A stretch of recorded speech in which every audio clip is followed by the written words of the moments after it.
Fala pessoal, está começando mais um episódio do nosso Distrito Café Podcast, um episódio especial. Eu visitei a professora Regina Celeste de Almeida Souza, fui lá na casa dela bater um papo com essa professora, com essa mulher cientista tão importante aqui na história da própria Unifax, Universidade de Salvador, e do nosso programa, o PPDRU, o Programa de Desenvolvimento Regional e Urbano. O tema do episódio de hoje é o projeto Expedições, tá? Um projeto que visita regiões do estado baiano, fazendo levantamentos, trazendo descobertas, grandes contribuições aí para o meio acadêmico e para a sociedade baiana. E a professora Regina, ela é precursora desse projeto, né? É um projeto que nasce ali pesquisando as regiões do Rio São Francisco, e hoje ganha uma amplitude. Essa última edição visitou a Chapada Diamantina. Futuramente ele vai aí explorar, pesquisar, contribuir com outras tantas regiões do nosso estado, fazendo jus exatamente ao que se compromete o programa, né? A estudar, pesquisar e contribuir com o desenvolvimento regional e urbano do nosso estado baiano. Tá? Eu vou trazer aqui para vocês, só para vocês terem ideia, um currículo resumido da professora Regina. A professora Regina, ela é doutora em Geografia, com alguns pós-doutorados, todos na França, em universidades como Rouen, Toulouse. Ela é mestra em Ciências Humanas e graduada em Geografia, tais títulos, os dois títulos aí, pela Universidade Federal da Bahia. Só que ela, além disso, ela também é graduada em História pela Universidade Católica do Salvador, tá? Ela sempre teve uma atuação muito próxima aos temas de turismo, meio ambiente, desenvolvimento regional. Ela também é membro do grupo de pesquisa em turismo e meio ambiente, o GPTURES, né? Vinculado ao programa de pós-graduação, o nosso PPDRU. E, como eu falei anteriormente, ela é precursora do projeto Expedições, realizado aqui pelo programa, pelo PPDRU.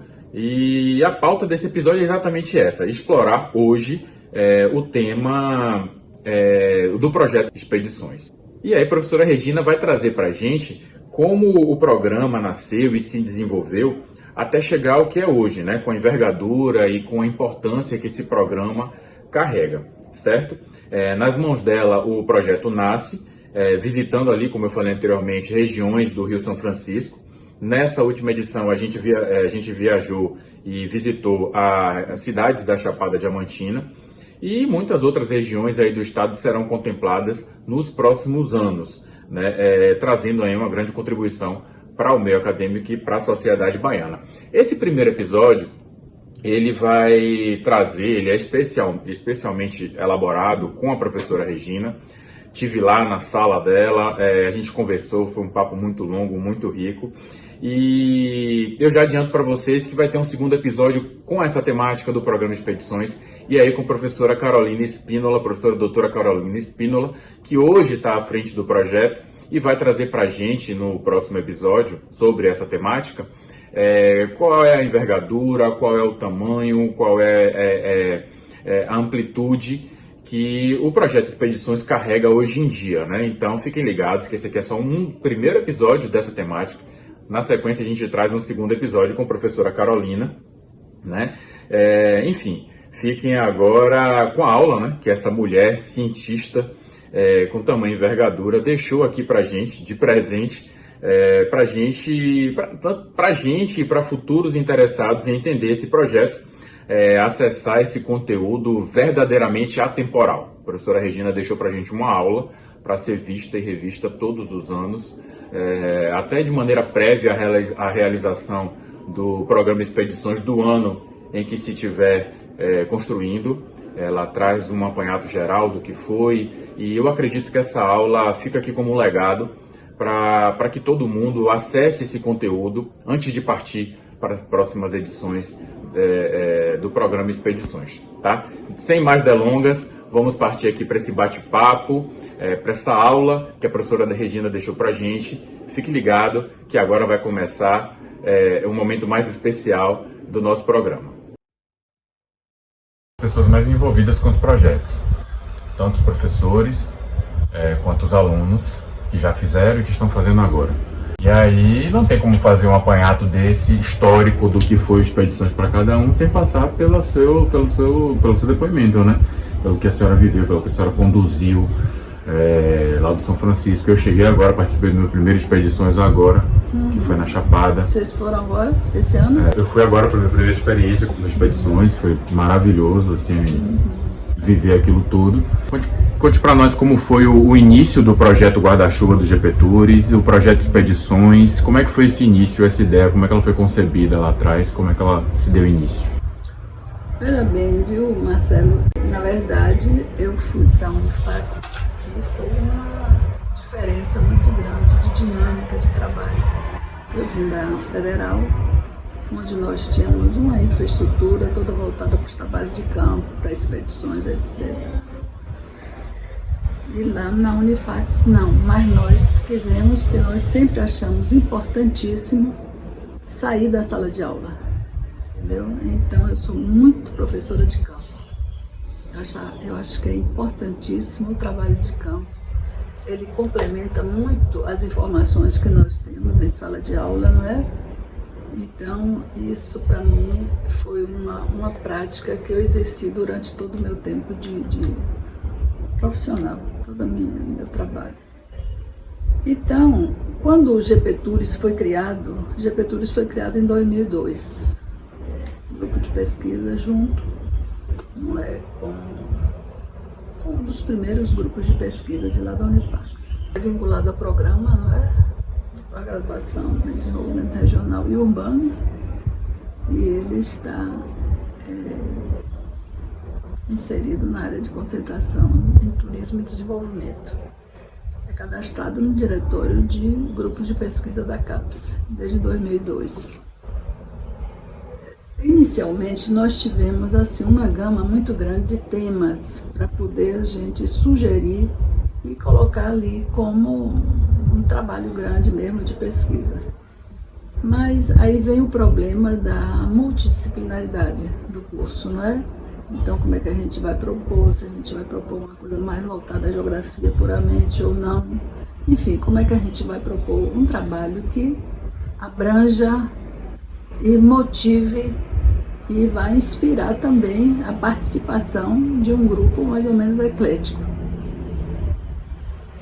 Aí nós pensamos, bom, na época eu era representante lá na Comissão de Turismo Rural, na Secretaria de Turismo, e também se falava muito sobre o turismo ecológico, sobre o turismo náutico. Então eram vários setores que podiam ser pesquisados, etc. O turismo cultural, que a gente estava querendo ver como era que fazia.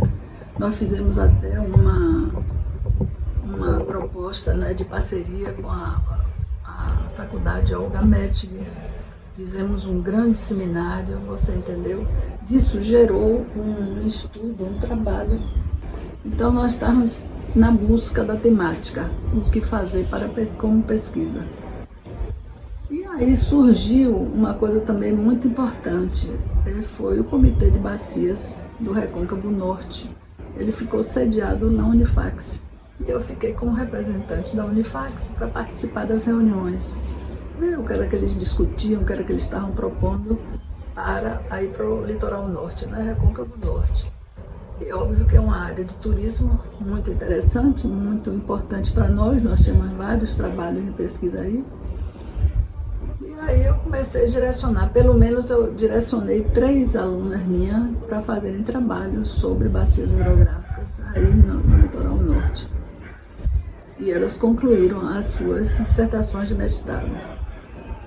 Bom, quando nós estávamos nessa busca de temática, aí surge uma proposta de uma professora americana, a professora Elizabeth Kidd, que tinha entrado em contato com um professor do programa Companheiro das Américas, na Pensilvânia, o professor Wayne Selker.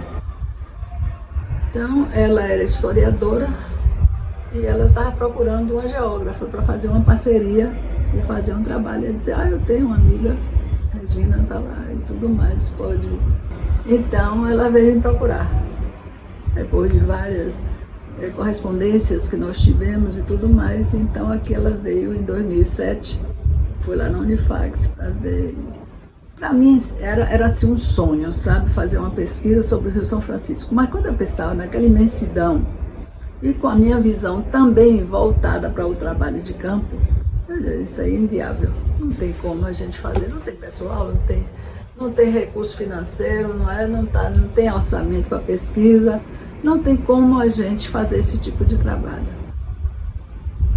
E ela insistindo, que bobagem, mas a gente tem todas as informações, tudo que a gente quiser, a gente tem as informações, os dados na Biblioteca do Senado, tem tudo lá nos Estados Unidos, não tem problema nenhum. Então, quando ela chegou aqui, a gente discutiu muito e eu vi aquela empolgação dela enorme. Ela já tinha feito alguns trabalhos, até em Minas Gerais, ela fez algum trabalho sobre cultura barroca aqui no Brasil. E ela tinha loucura pelo Rio São Francisco, Pirapora e não sei onde. Tinha começado já a ingressar no Rio São Francisco. E nisso estou lá conversando com ela e tudo. E eu tinha acabado de ver esse livro de Teodoro Sampaio. Que o livro de Teodoro Sampaio, ele justamente faz toda uma análise descritiva desde a foz do Rio São Francisco até a nascente, não é? Então eu digo, e se a gente fizer isso, se a gente pegar e a gente fizer e ver quais as transformações que ocorreram em determinada área, porque a gente não vai ser possível se pegar todo o Rio São Francisco em determinadas áreas. Aí foi uma temporada aí de discussão para ver o que a gente ia estudar do Rio São Francisco, se era viável, se não era viável, se era interessante para o programa, se não era, você entendeu? Então na época era Alcides Caldas, que era o coordenador do programa. Alcides também geógrafo e muito empolgado com o trabalho de Teodoro Sampaio. Ele disse, não, eu acho muito importante, eu acho que a gente tem que fazer um trabalho, vamos ver. Então a gente está lá na discussão primeiro para delimitar se era bacia hidrográfica, se era o Vale do São Francisco, se era o Rio São Francisco. Você repare quanta coisa para a gente definir, não é fazer aquele recorte geográfico. Vamos embora fazer isso. E depois ver o que a gente ia ver e o recorte temporal. Porque a gente não podia estudar todo o Rio São Francisco, não era um trabalho de história nem nada. Mas o que modificou? Aí vamos embora ver. As mudanças ocorridas no Rio São Francisco a partir da introdução das grandes barragens e da agricultura irrigada. Que consequências tiveram para a população ribeirinha? Maravilha! Achamos o tema, viu? Então, esse foi, agora você pode imaginar. Repare o título, só o título aí ficou enorme. Rio São Francisco, Cultura, Identidade e Desenvolvimento, e mais as transformações que ocorreram, né? Marcelo, você não pode imaginar a amplidão dessa temática. Depois, para a gente cortar isso daí, vamos embora cortar. O que a gente faz? A gente estuda um trecho, 2 trechos, pega somente no estado da Bahia e ainda tem o problema das áreas limítrofes, né, com outros estados. Porque no momento que você vai pegar as informações estatísticas, aí ainda tem mais confusão, você entendeu? Poxa, como é que faz? Então, inicialmente a gente ainda pensou em fazer somente no Baixo Médio São Francisco, pegando somente Juazeiro, Petrolina, assim, áreas limítrofes, Barra, Xique-Xique, etc. Mas depois, aí eu tive uma ideia, viu? Porque era assim, a gente discutia, cada uma tinha uma ideia. A professora Betts, por ela, se estudava tudo, se via tudo do Rio São Francisco, que ela queria estar, realmente ela tinha um interesse em ver as transformações, a evolução do rio, como é que ele foi se modificando ao longo do tempo. O trabalho dela era um trabalho eminentemente histórico. E que, aliás, essa metodologia está sendo muito utilizada lá nos Estados Unidos, entendeu? Eles vão fazendo um estudo das bacias hidrográficas,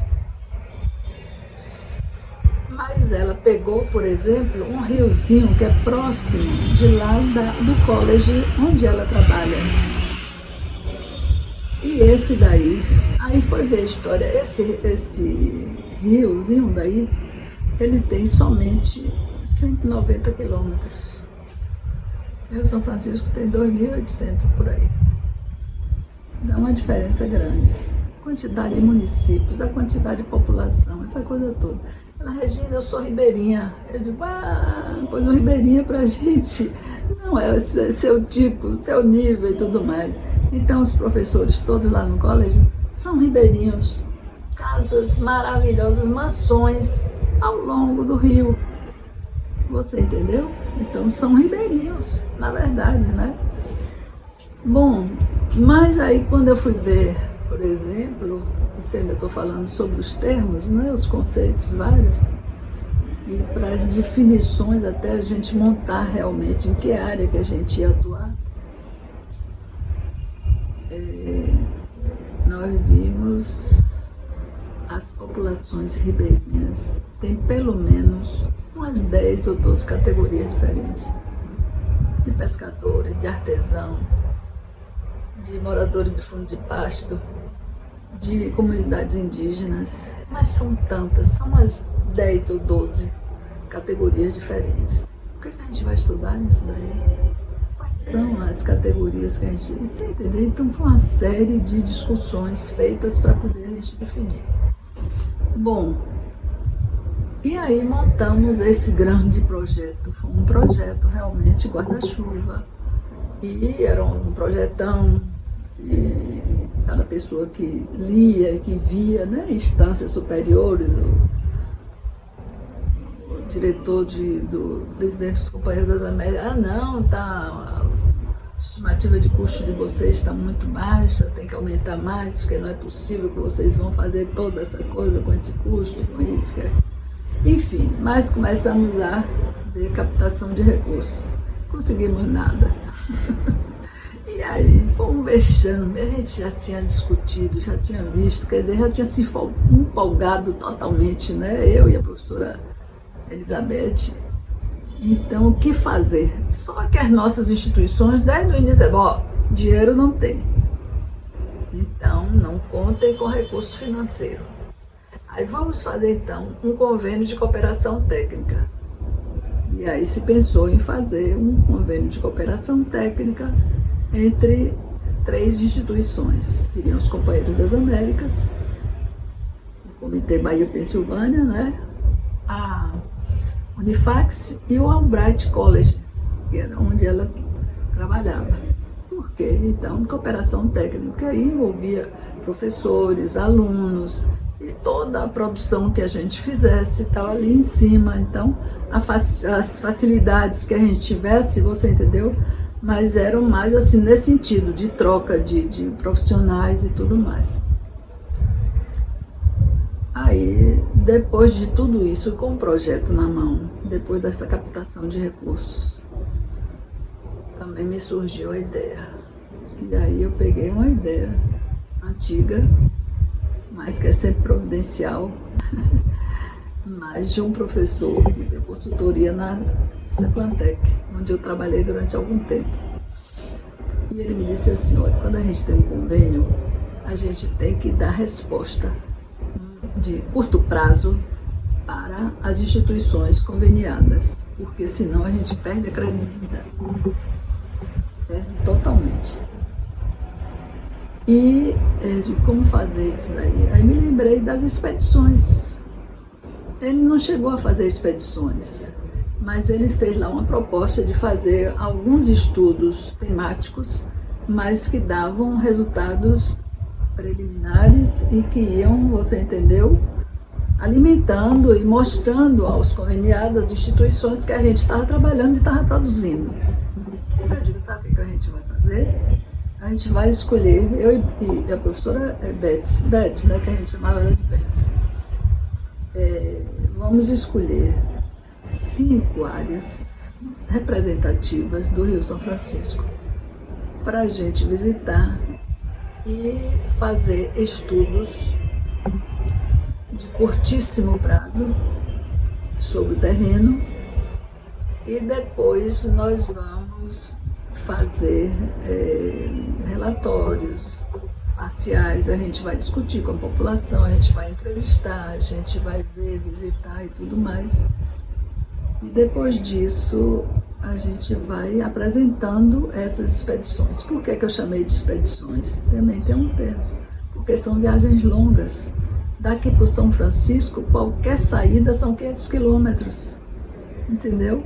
Então você botar 500 quilômetros, então dentro de um transporte, um número X de pessoas, não pode ser um número muito grande, mas pessoas que estejam realmente interessadas, realmente envolvidas com aquela temática e tudo mais, que queiram trabalhar, que queiram dar um resultado, que queiram transmitir para a população ribeirinha, né, visitada, algum conhecimento, alguma coisa, enfim, e trocar experiência.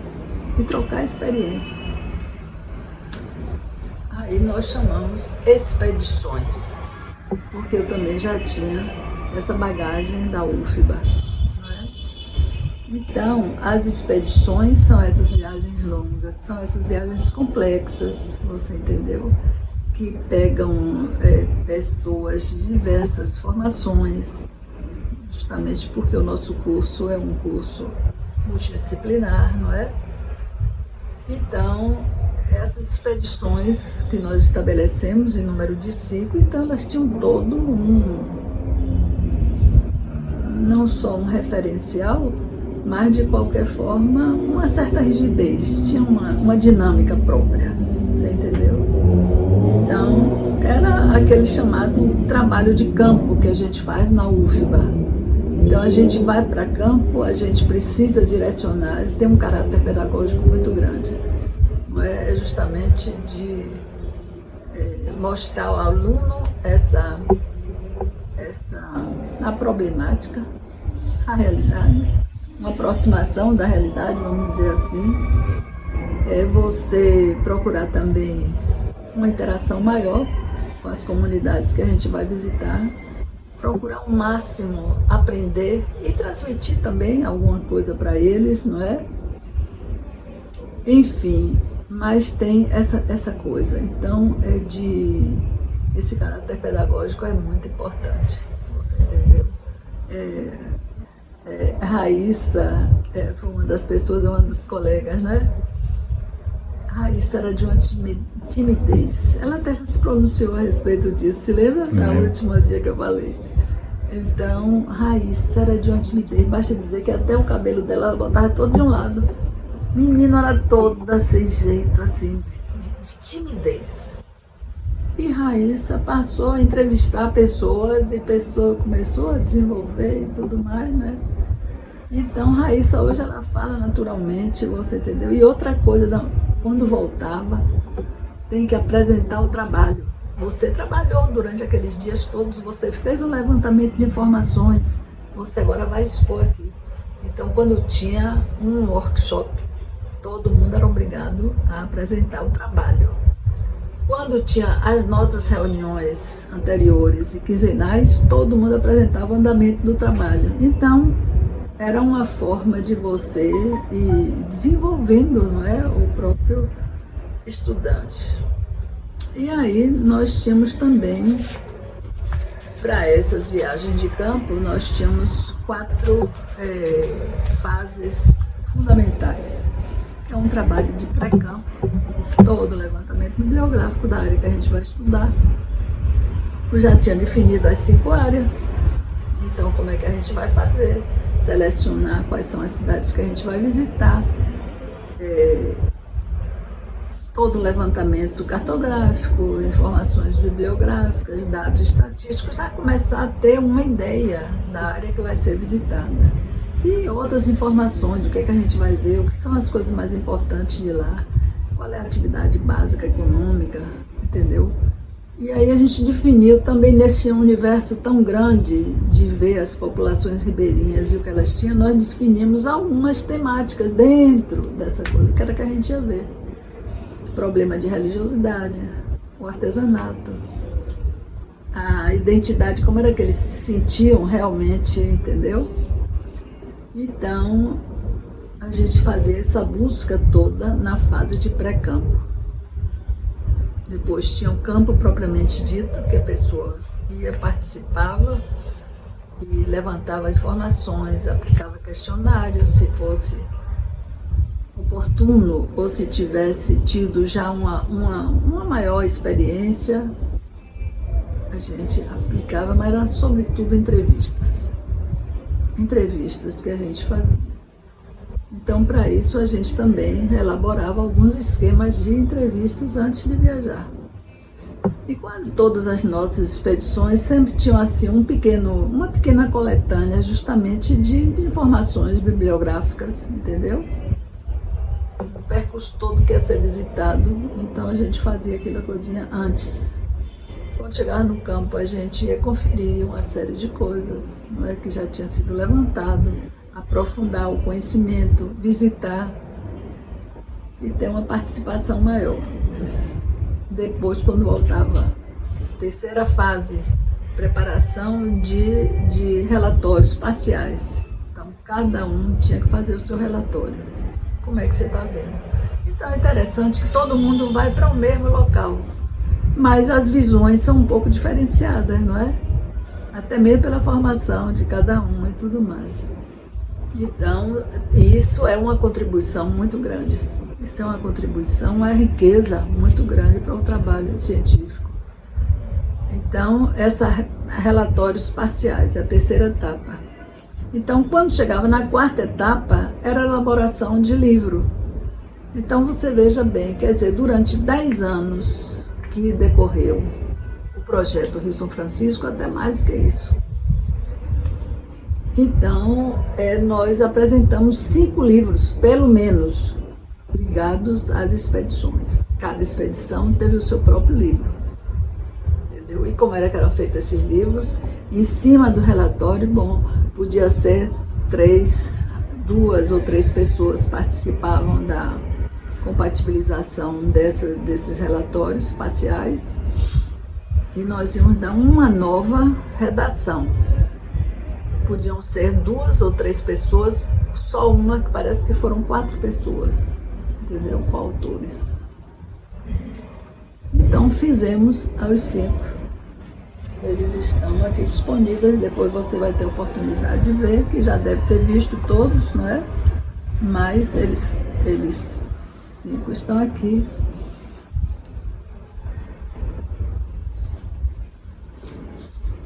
E, paralelo a isso, várias outras. As expedições eram uma coisa maravilhosa, porque as expedições, então, tiveram essa função.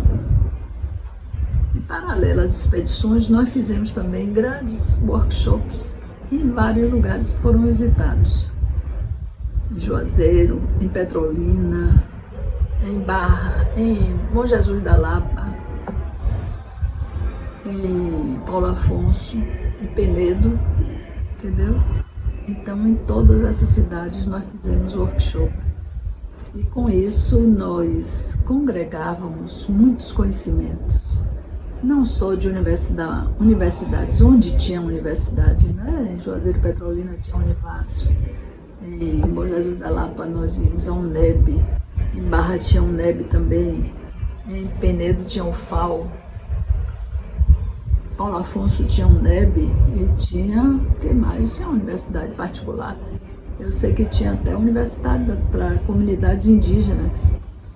Então, rapaz, foram assim tanta descoberta maravilhosa que nós tínhamos, não é? Com essas viagens, com essas expedições, que foi de um enriquecimento muito grande.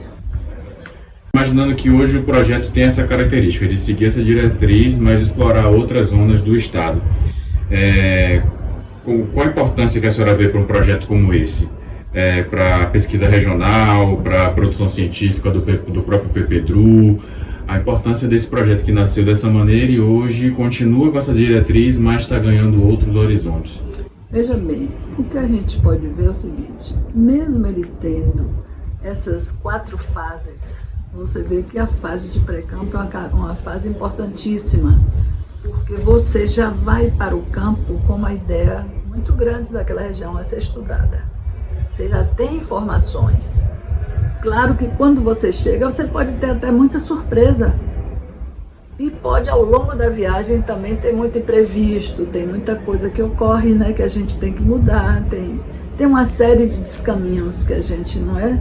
A gente está indo, por exemplo, só para dar um exemplozinho agora, quando nós fomos a Piranhas, e depois até Penedo, e de lá de Penedo até a Foz do Rio São Francisco, nós queríamos ter feito o percurso de Piranhas a Penedo de embarcação pelo Rio São Francisco. Impossível.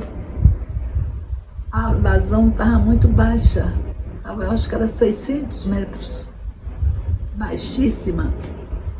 Então não tinha transporte fluvial, você entendeu? Então isso foi um impeditivo terrível, quer dizer, nós não podemos fazer isso daí, esse tipo de ter essa experiência. Mas as áreas que nós escolhemos para estudar e para fazer essas expedições, sendo muito distantes, a gente teria que ter talvez um tempo maior para poder ficar sobre o terreno. Você entendeu?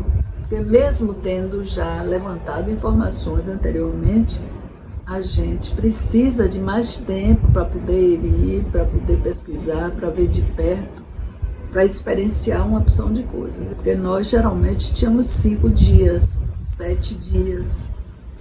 Olha, a melhor expedição que nós fizemos foi para Bom Jesus da Lapa.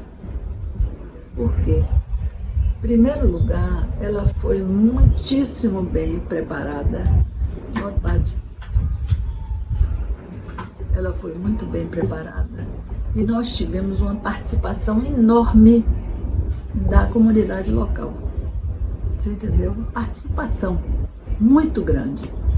Então na época nós tínhamos 2 alunos, eram meus alunos inclusive, e um era Relações Públicas da Codevasf e a outra era uma aluna, todos 2 fazendo mestrado.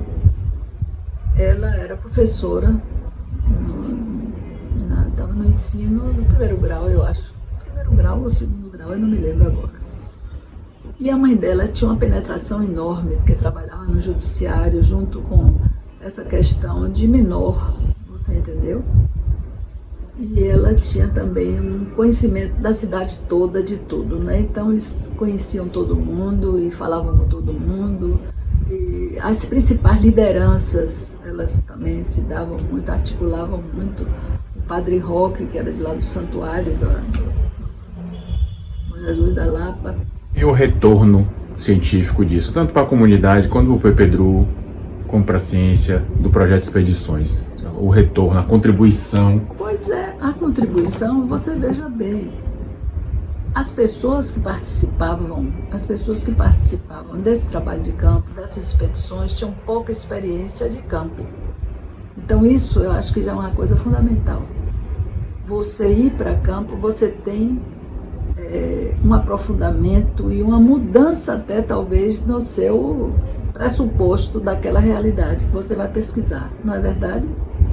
Então, informações às vezes que não são muito corretas, dados estatísticos que não são talvez até muito confiáveis. Você sabe que tinha, eu não me lembro agora, eu me lembro que quando nós estávamos fazendo um trabalho de pesquisa, o Atlas do Estado da Bahia, há muitos anos isso, na Ceplantec, na antiga Ceplantec, Secretaria do Planejamento, um cara que chamava a atenção do município de Cocos, um cara que trabalhava no órgão de estatística. Ele aumentou por conta própria os zeros da produção de coco em não sei quantos zeros. Coco surgiu assim no Brasil, coco surgiu como grande produtor de cocos, que foi uma coisa de fenomenal, sabe? Então, muitas vezes ocorre, não estou dizendo que ocorre todas as vezes, frequentemente, mas às vezes ocorre. O próprio aluno nosso, Demetrios, ele descobriu uma metodologia incorreta dos dados do IBGE. Tanto assim que ele viu que, na verdade, Bom Jesus da Lapa e aquele projeto de irrigação lá do Rio São Francisco, ele era o maior produtor de bananas do Brasil e não estava sendo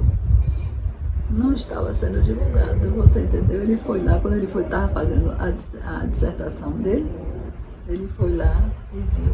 Mas ele se motivou muito quando a gente fez a discussão, quando a gente fez o workshop lá. Foi um negócio sério. E ele descobriu isso daí. E ele contribuiu para a mudança da metodologia e a correção desses dados.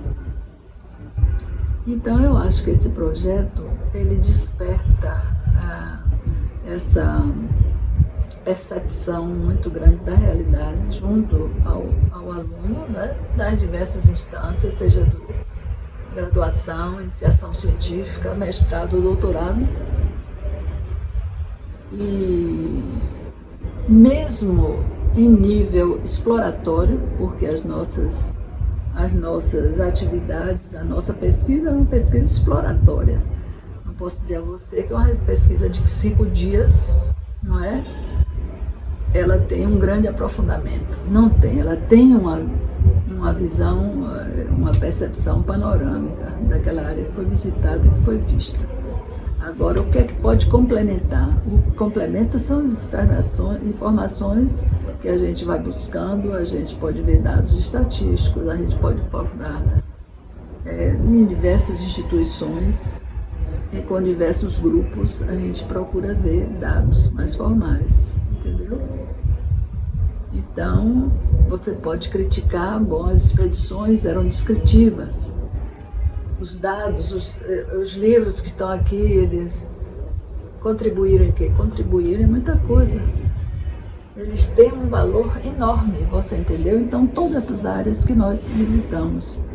Porque, você veja bem, ainda tem um grande problema. Como nós não tínhamos recurso, eu não sei como é que saiu isso tudo, viu? Foi uma loucura. Quer dizer, era São Francisco que ajudava. Então, você vai ver, ter oportunidade de ver aí. Mas nós tivemos, pede a um, pede a outro, a cara de pau. Se a gente não teve recurso para fazer o projetão, vamos embora ver com uma coisa pequena se dá. Vamos embora contribuir, fazer o trabalho voluntário, que a gente fez muito trabalho voluntário, que a gente botou muito dinheiro do bolso, entendeu? A gente tinha dinheiro da pesquisa e a gente botava lá. Fazia esses livrinhos, inicialmente o que a gente podia vender, vendia e guardava para o próximo, porque o próximo a gente ia reinvestir, você entendeu? Nessas publicações. Ou seja, em todos a gente vai tendo, essa daqui, a primeira, nós tivemos um patrocínio do projeto Biodiesel, que era um convênio que tinha na Unifax, Petrobras e a Ford. Nós tivemos, esse conseguimos esse daqui da Petrobras, um financiamento. O terceiro foi o marido da coordenadora, da professora Elizabeth Kidd, porque ela morreu prematuramente, né? Ela teve um câncer fulminante e em 1 ano ela faleceu. Então, Gregory Kidd, foi ele que bancou essa publicação. Mas teve todo o trabalho voluntário. Ela, inclusive, participou dessa viagem. Ela foi para São Francisco, ela foi para Juazeiro, Petrolina, Xique-Xique, Barra. Barra vieram mais 3 professores de lá do Albright College também. E eles bancaram, não é? Todas as... E esse daqui nós fizemos Paulo Afonso. Praticamente fomos nós que bancamos. Eu com mais os alunos autores. Cada um dá uma parte e fizemos a publicação. Você entendeu? Então foi assim na raça. Agora conseguimos muita coisa. Essa daqui foi o workshop e a expedição de Bom Jesus da Lapa. Então você veja, esse trabalho, ele teve um patrocínio da FAPESB. Nós fizemos, então foi uma coletânea de vários estudos, de vários trabalhos aqui, inclusive de alunos, de professores, da professora Betsy Kidd, do professor Bryce Brailovsky. Ele veio e fez um trabalho interessantíssimo com o grupo de engenharia ambiental, entendeu? E finalmente nós tivemos esse do último, que esse foi até a Foz, você assistiu aquele, e teve aí o patrocínio, aí foi a Unifax, ele patrocinou a viagem. O Conf, a CREA e a Mútua, não é, que fizeram aqui a publicação. Então você veja, quer dizer, isso tudo, Marcelo, no trabalho científico, sobretudo de um programa de pós-graduação, ele motiva muito. Você vê que até hoje em dia está reverberando, não é? O projeto Expedições, o projeto Expedições. Então é um trabalho de campo. Você entende? Que faz todo esse coisa. Agora é um trabalho sistemático. É um trabalho que você, para ter um bom retorno, você tem que seguir todos aqueles passos do planejamento, não é? Você se organiza todo, você faz toda a sua coletânea de informações e você chega até o livrinho. Eu digo livrinho no sentido muito afetivo, não é? Mas, então eu acho que isso foi muito importante. Foi importante o trabalho, foi importante até por despertar nos alunos vontade de aprofundar mais. Quando nós fizemos esse trabalho de lá de Bom Jesus da Lapa, teve uma antiga aluna minha de mestrado, Gisele Chagas. Ela ficou tão empolgada em visitar as comunidades indígenas. Para mim também foi a primeira vez que eu tinha visitado uma comunidade indígena, eu nunca tinha ido. Ela disse, não, eu quero estudar isso daí. Eu vou estudar as comunidades indígenas, eu vou ver como é que esse pessoal vive, por que saiu assim da sua área originária e foi para tão longe, perto das barragens. Você entendeu? Então, as populações eram expulsas para lugares muito distantes, não é? Sobradinho foi um horror. E, de uma maneira geral, as demais barragens também, até mesmo a Xingó, Itaparica, não é? Elas todas expulsaram muitas populações urbanas e rurais. Então, alunos se empolgaram e quiseram aprofundar o estudo das expedições. Então eu tive um aluno também que participou das expedições e ele quis estudar e ver, poxa, como é que é essa governança do Mona São Francisco? Mona é um monumento natural do Rio São Francisco. Então todos os municípios que estão ali, que fazem parte daquela areazinha ali, restrita da Cachoeira de Paulo Afonso e tudo mais, então fazem parte do Mona São Francisco, é um monumento natural. Mas como é essa governança? Ele era aluno de administração, foi mestrando. E aí ele quis fazer e fez, vendo a governança territorial. Você entendeu? Foi meu aluno, não concluiu o trabalho comigo, mas trabalhou durante muito tempo, não é? Doutorado, ele concluiu com Carol. Tiago Cordeiro, você conhece ele? Pois é.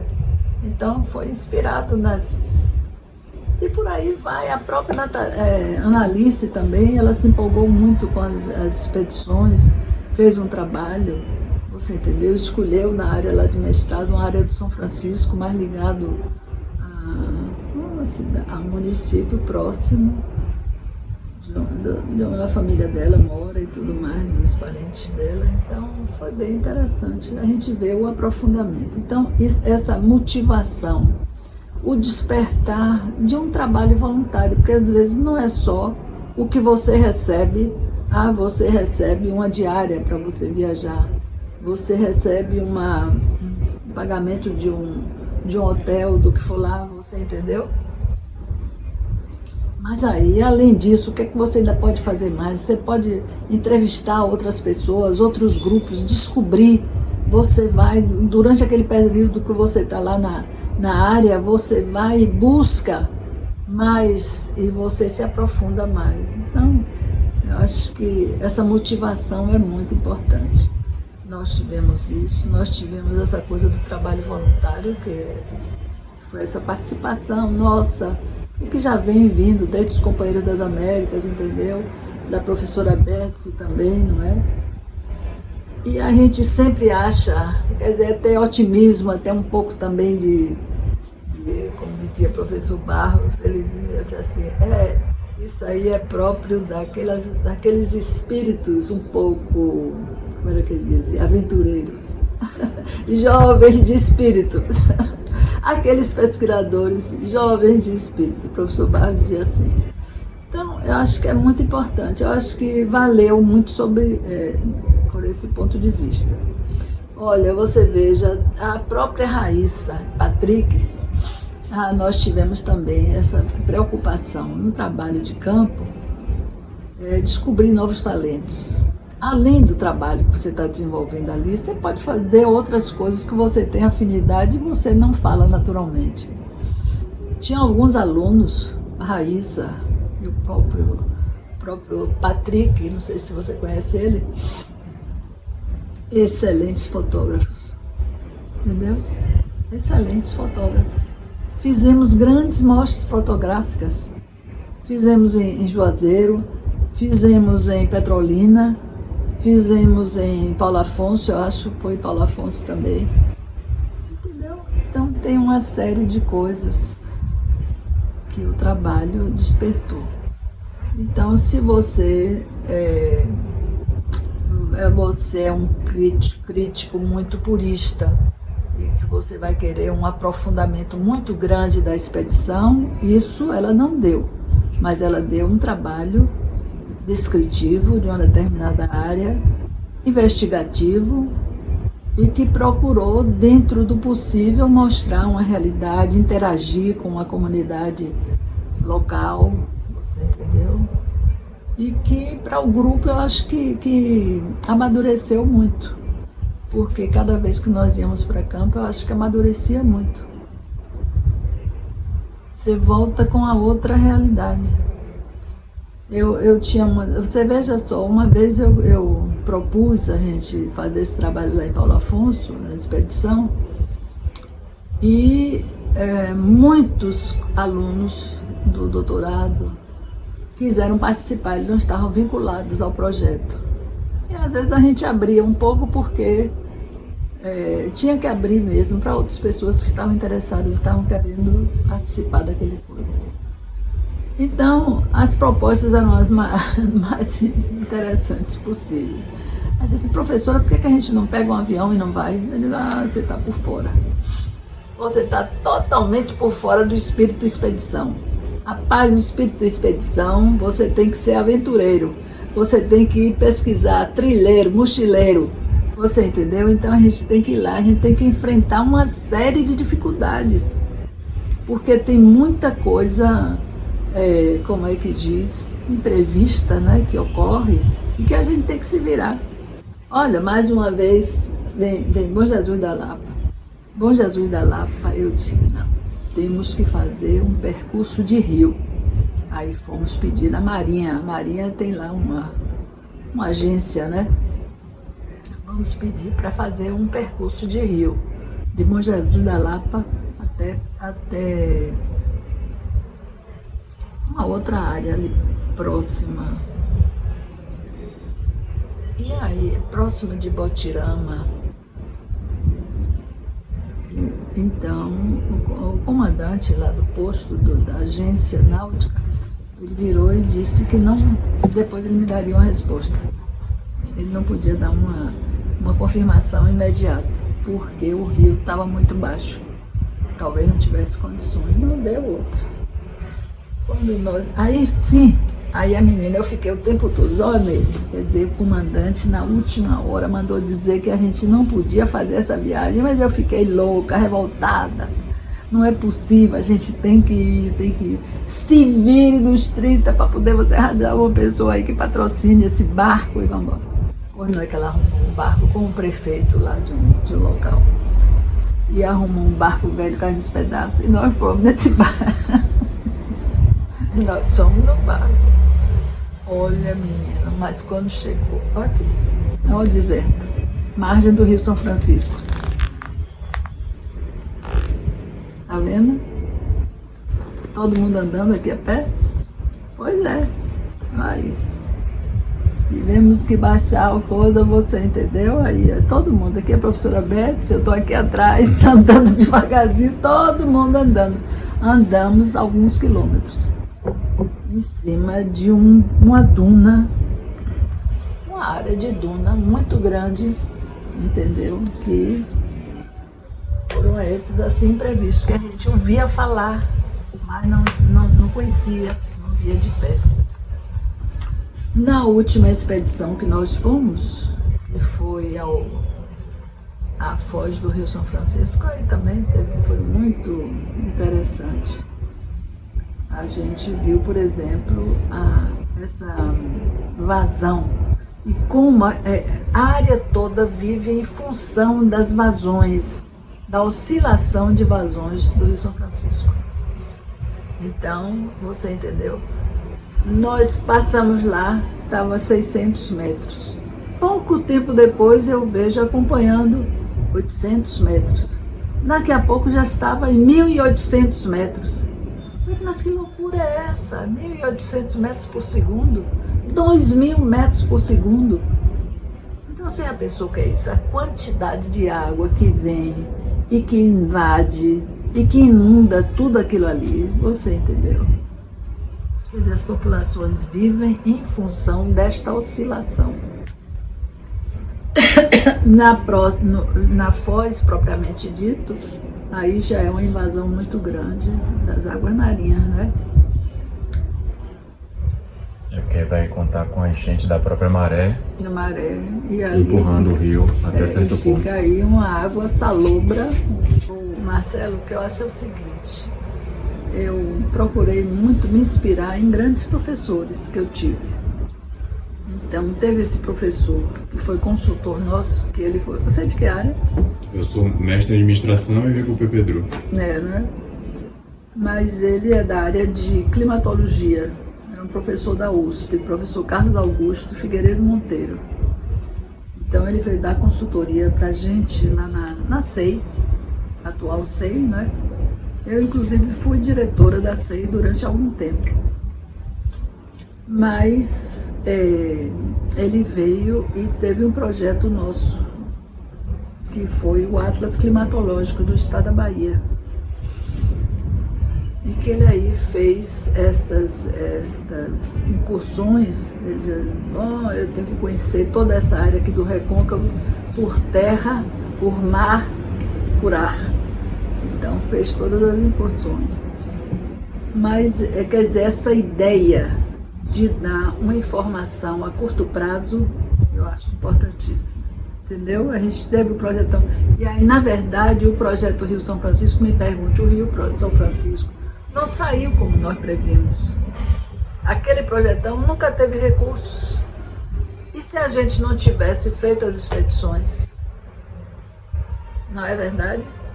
Então, as expedições foram importantes, foram um motivo para a gente fazer mais pesquisa, se aprofundou depois muito mais, em termos de dissertação de mestrado ou de tese de doutorado, e depois artigos que foram publicados. Olha, esse projeto Rio São Francisco, ele gerou aproximadamente 100 títulos. Eu estou dizendo assim, uma média por baixo, porque não consegui contabilizar toda essa produção. mas foi muita coisa. Nós tivemos a RDE, por exemplo, que teve 3 números em expedição especial com artigos nossos. Você entendeu? Então, essa daqui ainda foi em cópia física, as outras foram digitais. Mas está aí. Nós tivemos vários outros trabalhos que foram publicados isoladamente. Esse daqui foi a partir da expedição e do workshop lá em Bom Jesus da Lapa. Olha, só para você ter uma ideia, como eu disse para você, a população participou de uma forma assim muito grande, entendeu? De vários segmentos da sociedade local. Todo mundo participando, todo mundo reivindicando, falando.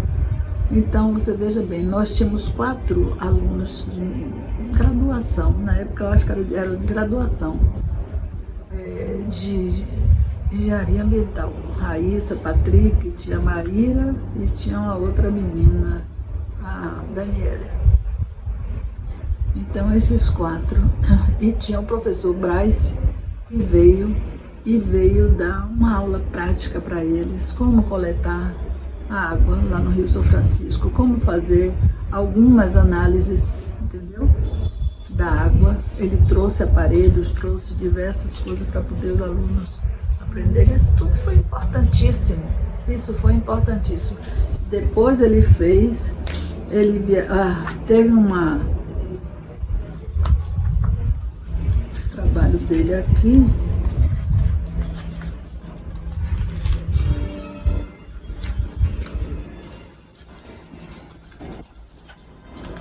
Betsy Bryce, 92.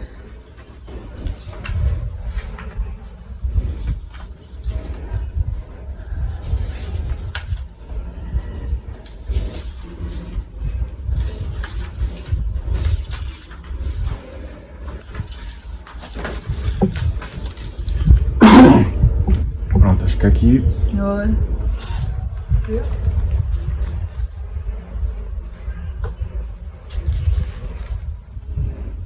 Não sei se aí tem... Aqui a gente já pode ir caminhando para o encerramento, senão o celular vai ficar cheio, não vai caber o tamanho do arquivo. Mas a senhora pode finalizar assim, bom, eu espero que esse meu depoimento ajude vocês, essa aulinha, vocês aproveitem essa aulinha, muito obrigado. Só uma falinha assim que eu encerro o vídeo e até mando o vídeo depois para a senhora. Ah, tá bom.